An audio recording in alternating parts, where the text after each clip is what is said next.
your name correctly, Thomas? Oh, yeah, that's correct. Okay. Correct. So I'm fine. It's a bit late where I am now, so different time zone. So I think part of the question you already answered before about Kimberly and Rice.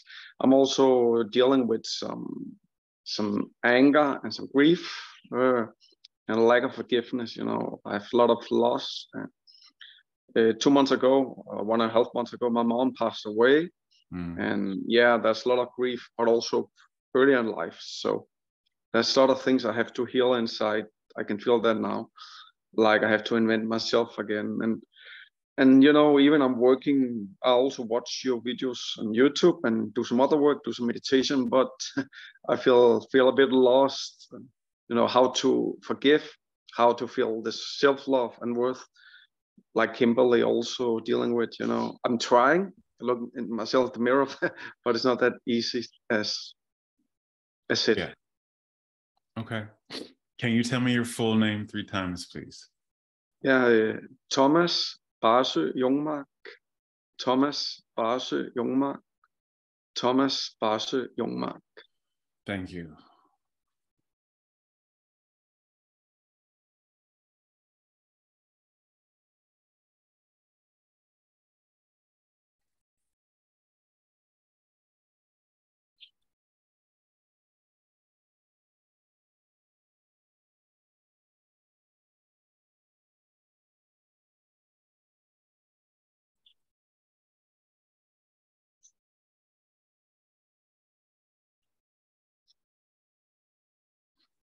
Okay. 1 second, Thomas. Let me write something down. No problem.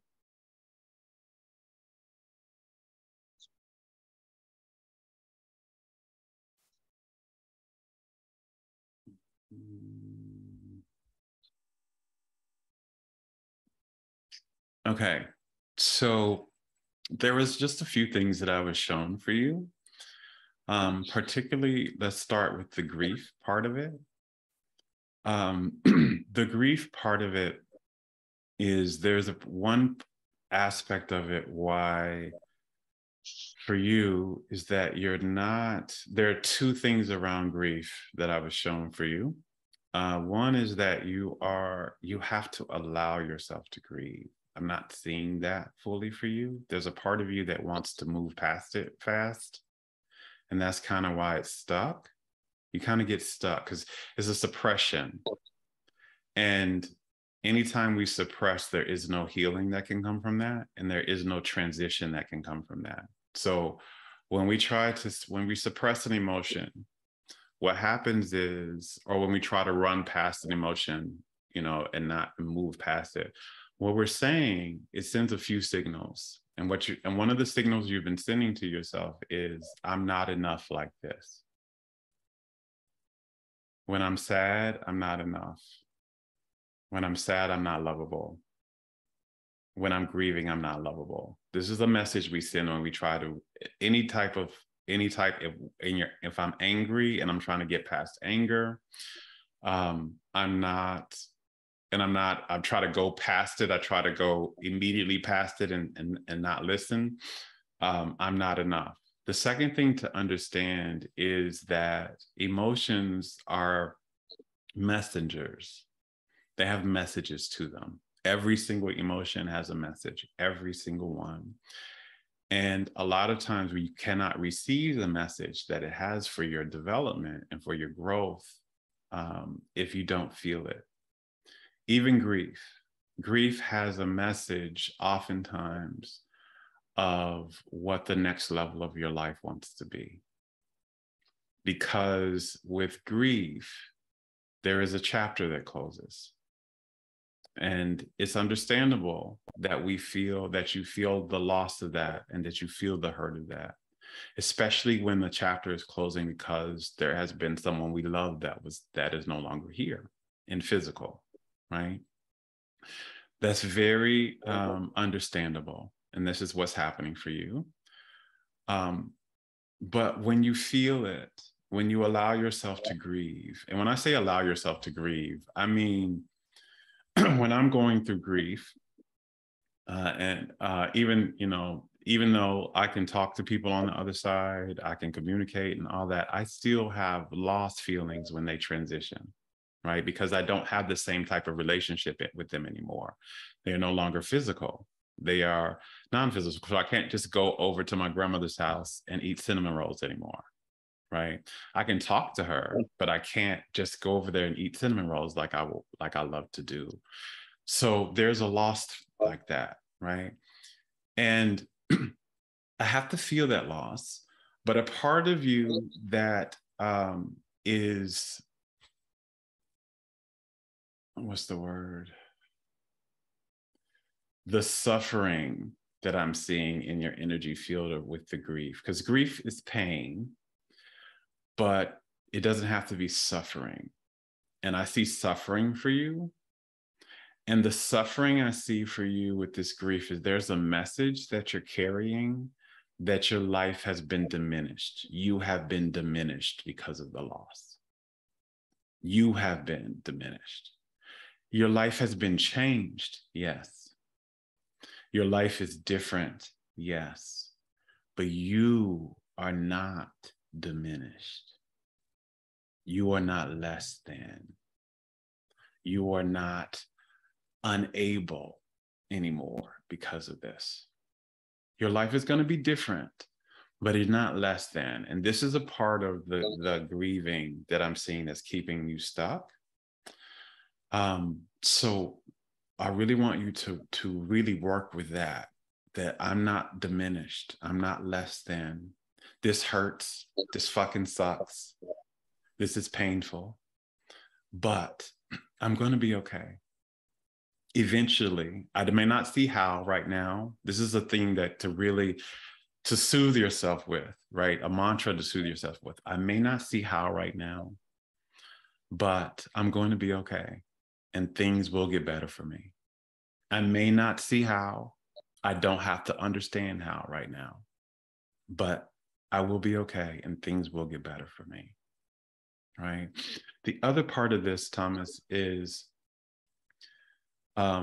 why the anger, why you're not able to move from the anger is because you're not honoring it. And this is another thing, right? So when I talk, going back to suppression, right? So anger can't move out of the body if it's not moved. It has to move. So you don't have to put it on other people, but you have to allow yourself to feel it and say, so there's a few ways that you can move this anger. One, you can write a letter and say everything you want to say in this letter, every single thing. Do not hold back.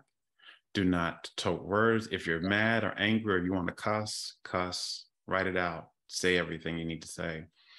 You don't have to send this letter, right? Once you write it, get it all out. Get all your feelings out to whoever you need to say it to, even if it's to the universe itself or to your loved one who passed or whoever, whatever the anger is, get it out, write it on a piece, write it down in a letter. And then afterwards, once you've written the letter, you can burn it. But you want to get this out. This is what's called transference. When we write it out, when we get it out, that's called energy transference. But you want to get it out of the body. Another way for you is what I see for you specifically too, is you're not used to, there's a block. I won't say a block. It's just a small restriction in the throat chakra right here, because you're not used to really saying what you want to say. And so I would get somewhere where I can be by myself, right?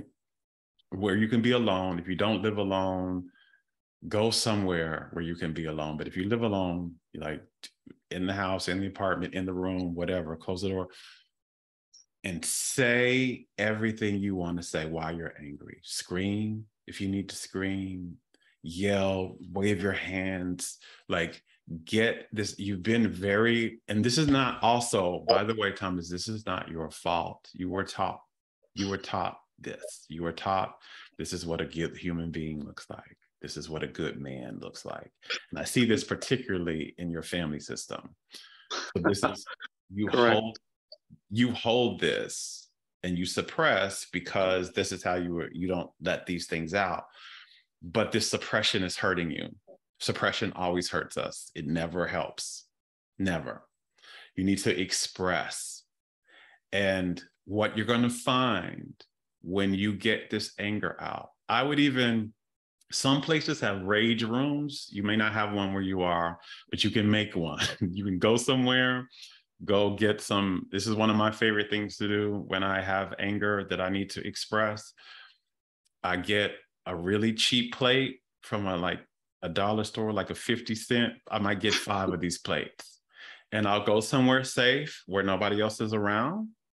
And I will scream out and I will say when I'm angry. I might say, how dare you fucking do that to me? Or how dare you say that to me? I'm so mad you left like this. You didn't give me a chance to da, da, da. And I am screaming and I'll break plates. And by the end of this, the anger is released and I feel elevated. And what ends up happening when our anger is expressed, you begin to get the message from it. And a lot of times the message of anger is there's something that you need to honor. There may be a boundary that you need to honor and speak up about, that something set with someone or in a relationship or a circumstance. There may be something that you realize that's been very important for you that you haven't been paying a lot of attention to, that's been going missing from you from a while, that now, oh, I really need to do this. There may be a relationship that doesn't serve you that needs to be completed. There may be a relationship that you really want to establish more of. But whatever it is, it has a message, and it does not give its message to you until you allow yourself to stop suppressing it. Now, again, anger, when it is geared out towards another person, is not always the type of way you want to transfer it. But you may need to know, there may need to be some conversations you have with people that may need to be uncomfortable, that may cause conflict. But you really want to look at what the anger, first you want to look at expressing it, then you will look at what it's trying to tell you. But there's a lot of suppression I see for you, Thomas. There's a lot of suppression. And you've been taught to suppress. You've been conditioned to suppress as well. And that conditioning is restricting your aura. So if you could see your energy, the energy of your soul, when you express, the energy gets bigger. It goes out, out, out, out. And this is what part of what spiritual growth is actually about, which people don't really teach, but spiritual growth is to expand your aura in the world, right? When you suppress, it gets restricted. It comes in like this. So this is what's happening mostly. And the last part of forgiveness, I have a YouTube video on forgiveness I want you to watch. You can just Google YouTube. You can search my name, Jerome Bragg's Forgiveness. That's going to really, really help you, because a big part of your forgiveness journey, why you're not able to really forgive yet, is because you haven't honored the part of you that is angry. That's the first part of forgiveness. This is the part that's not taught a lot about in forgiveness. But the first part of forgiveness is you have to honor the part of you that was hurt, the part of you that was upset, the part of you that was violated. You have to honor that part and let that part have a voice. It has to say, that's not fucking okay for me. It has to say, you don't get to do this to me, or this really hurt me, or this really upset me this way, or God, this really disappointed me. I thought this was going to be this and that. You have to give that voice first, because if you don't give it voice first, you're suppressing it and you will stay in the anger. So you give it voice. And then once you give it voice, you can hear what it needs. And then you can say, oh, what I actually need is this. And then you can, when you understand that, you begin to shift because you begin to see how this situation was actually brought to you to help you grow in that way. It may have sucked. It may not have been okay, and it may not be the way that we're going to do this in the future. But everything has a gift and a blessing in it. Everything. And now some of them come wrapped in sandpaper. This is what this situation has been. The sandpaper, you had to, in order to get this, you had to go through this shitty thing, this hurt thing, and unwrap it. But if you go through the real process of forgiveness, you'll get the gift from this. I promise you. And my video on forgiveness goes very deep. I don't have enough time. I'd have to spend an hour, literally more, to give you that if I went into it here. But the video goes in great detail, and it will help you tremendously. Jerome Bragg's Forgiveness on YouTube. But the big message for you is, I just want to I'm checking my notes to make sure we got everything. The big message for you, Thomas, is no more suppression. Suppression is illness. Expression is health. You are now learning your big invitation is to learn how to express your feelings of grief, of anger, of everything else, and saying what you need to say. Get that throat chakra open, right? Saying what you need to say in healthy ways, right? A healthy way, what you were taught is the healthy way is to not say it and to move on. That's the ill way. That's the diseased way. There are ways to express your anger. There are ways to feel grief and process through it that are healthy. And this is the invitation for you now. Okay. Thank you. One thing I will just mention to what you said. Everything makes sense. I was the youngest of two older sisters, and all the drama was witnessed to I always was the one to keep the peace while the other one didn't restrain themselves with all the drama. So I've been used to that, and it makes so much sense that all the suppression, to survive in the world, to be likable, to have peace. This is yes. What you learned was to have peace, was to be quiet and to not rock the boat and to not express how I really feel. And what has happened is you may have peace in your outer life, but you have a war within you. Correct. That's what's happening now. Inner peace requires expression and love of self and authenticity. That's what inner peace comes from. Outer peace oftentimes comes from masking and lying and hurting the self. We're not going to hurt ourselves anymore, Thomas. We're going to heal ourselves and love ourselves and allow ourselves to be whole. And you are lovable as your whole self. You don't have to suppress yourself to be loved or for other people around you to be okay. Okay. Thank you so much. No problem. And also, if you haven't already, I think you would love my program on Self-Love Academy. You can check it out. I'll probably try to put the link here in the chat here in a second so you can check out the details, only because it deals with a lot of, you got to learn a lot in that course about some of the messages we get in our childhood and how they affect us and keep us stuck or ill or unhappy, and how to process through that and how to get out of that. So I'll put the link to that in the chat for any one of you all who are interested in it. But yeah, this is much love to you for being here and for this question, and thank you. And it's time to be the full express, Thomas. And I can't wait to see what your life is like when you learn how to do that. Thank you, and I'll be happy to get back to you and tell you. Please. Thank you. Much love. Thank you.